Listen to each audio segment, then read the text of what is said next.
Can we talk about orientation in the US? Just for a little bit. Orientation in this place. So the reason as to why nimeamua we just talk just a bit, just a tiny bit about it is because we are in a WhatsApp group every now. We are in a welfare group. So kikuja huku, we have these welfare groups that we joined, and so basically when you're in that group, when someone maybe loses a loved one, we come together, we contribute something and help alleviate the financial pain. So it is divided into two. So we have that one, and then there's a subsection of it that talks about just social stuff, what's going on in the US, just, what's going on in Kenya and stuff like that. So somebody texted on behalf of a person who had recently come to the US, and she was actually looking for a way to break the contract with the agency that she had come with. Reason being, her orientation experience was getting to be a nightmare. Man. So apparently, in that hospital, what is happening from what I could read and get, she's still in orientation. She has a preceptor, but for some reason, she's getting these heavy assignments for critical patients, and for some reason, the preceptor is not helping. You know what can happen? Let me tell you, human beings are just human beings.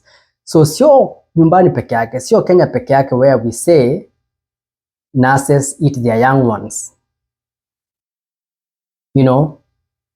Even here, it can happen. You can get bad preceptors, and they can make you experience the worst of all, unfortunately. So this nurse was trying to reach out to the agency, but there was no response. So she was asking for help, and then this person who posted to ask, has anybody broken contract with this agency? Because this person is suffering, and so people are giving pointers what to do and stuff like that. Then I remembered my experience. It was not terrible. I can tell you that. But it can get bad. Because, for most people, for most nurses, they are well versed with nursing back in their countries. For my case, Kenya. Well versed. I was a nurse for 5 years in the emergency room. Very busy emergency room. Crazy. It was crazy. You don't know what you're expecting. But when I got here, man, I felt like I know zero. Shoo! It was a terrible experience, man. Terrible not because of the hospital, but just because it's new. It's just a new place, new things. You're trying to juggle in between.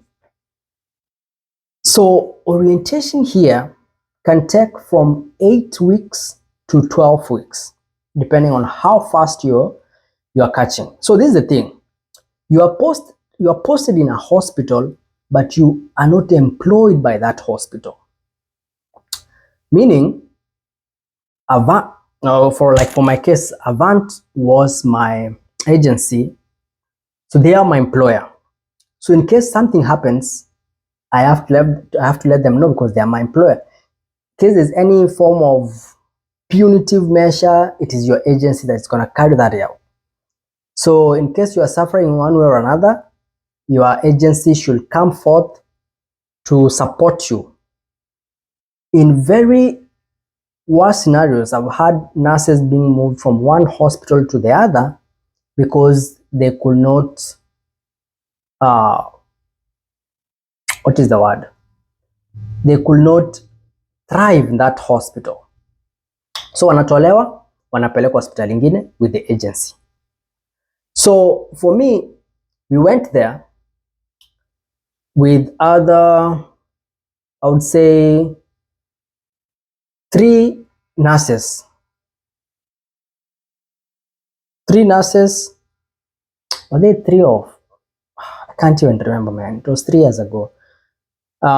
So when I went there, tukaweka orientation sisi wote, you know, tukaanza safari, and then because things were different, you know, the way we run, there's a lot to learn, man. Starting from the medication names, you know, it's like you are just being reintroduced to pharmacology again.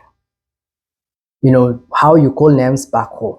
For example, when back home unaita norepinephrine, hapa inaitwa Livofed. So when there's a crash patient, they're trying to elevate the blood pressure and they're calling for Livofed. By the time you come to remember Livofed is Norepi, already unakaa ni kama ujui what they're talking about. Something as small as paracetamol, PCM, hapa inaitwa Tylenol. Then, you know, that's just the basics. And then you come to the systems. Nyumbani tulikuwa tumezoea paper, pen and paper, easy. Hapa lazima you learn the systems. You have to see orders are placed in the system. Doctors don't tell you.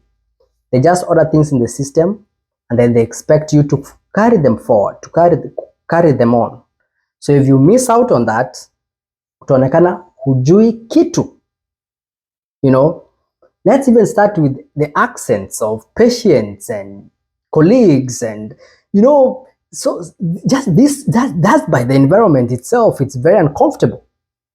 Now when you get a preceptor who is not even supporting you, oh man, utakuwa na usiku mrefu. I can't imagine what that lady is going through, because now above all these problems that you are facing trying to adjust, mtu kama mimi hata siku anaendesha gari home, even getting to the hospital already ajipigia makofi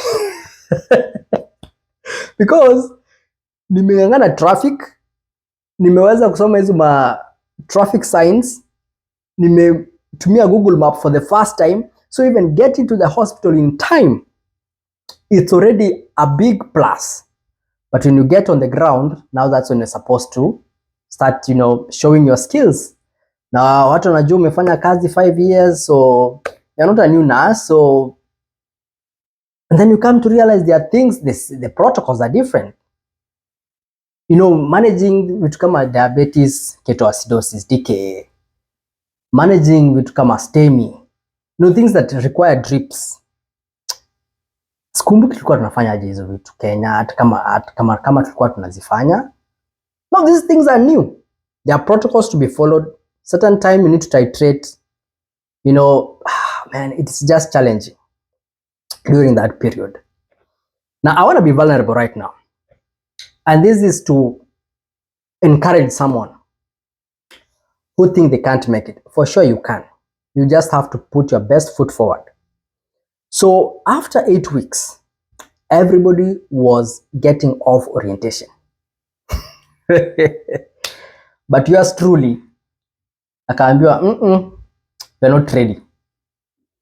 So it was good and bad at the same time. It was good in the sense that you still have more support until you get more comfortable. It is bad because sasa unaonekana wewe ndio uko slow. You get the point? Like everybody mwenye amekuja kuingia orientation during the same time, they are now getting to be independent. Now they're getting assignments. But wewe unakaa ushiki bana. Mbona, why are they keeping you in orientation?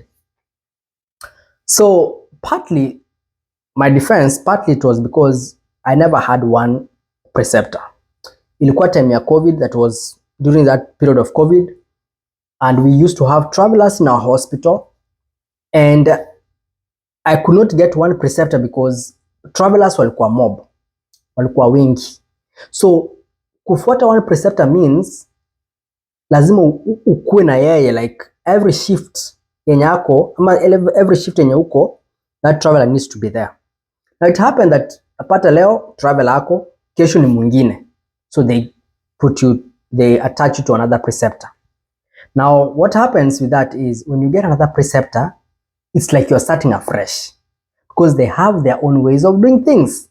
So tena lazima ujaribu tena learn how they are doing things, because when you do in a different way they kind of feel you're not comfortable. So when they go to the manager to say, I still think it needs more time, as opposed to when you have one preceptor for an entire period like other nurses, my colleagues, then you are able to see what's going on from time to time. As you move, you are able to actually, he is able to actually measure your progress over a long period of time, and then they're able to come up with a conclusion. So what happened is, mimi mse wa night, remember 8 weeks zimeisha, wengine wametoka orientation, yours truly ameambiwa you need a few more weeks of the orientation.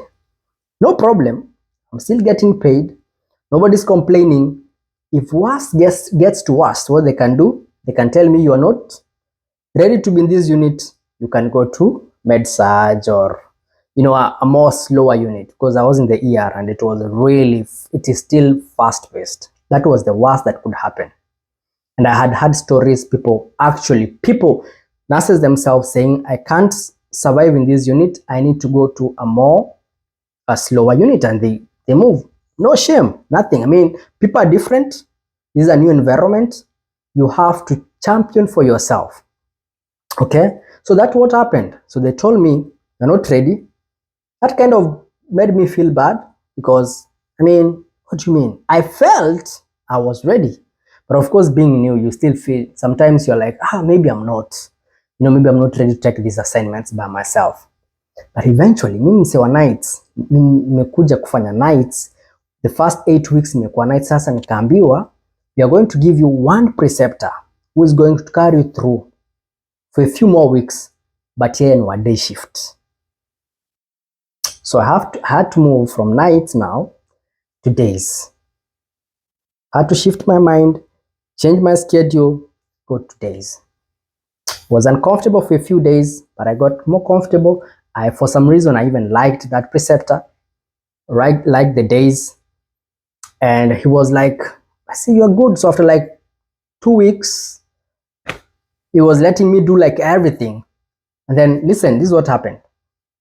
One day, nimetoka tunaenda maraundi, still new. My family had just come, so nawapeleka maraundi, at least wajue a place around, shopping, nini.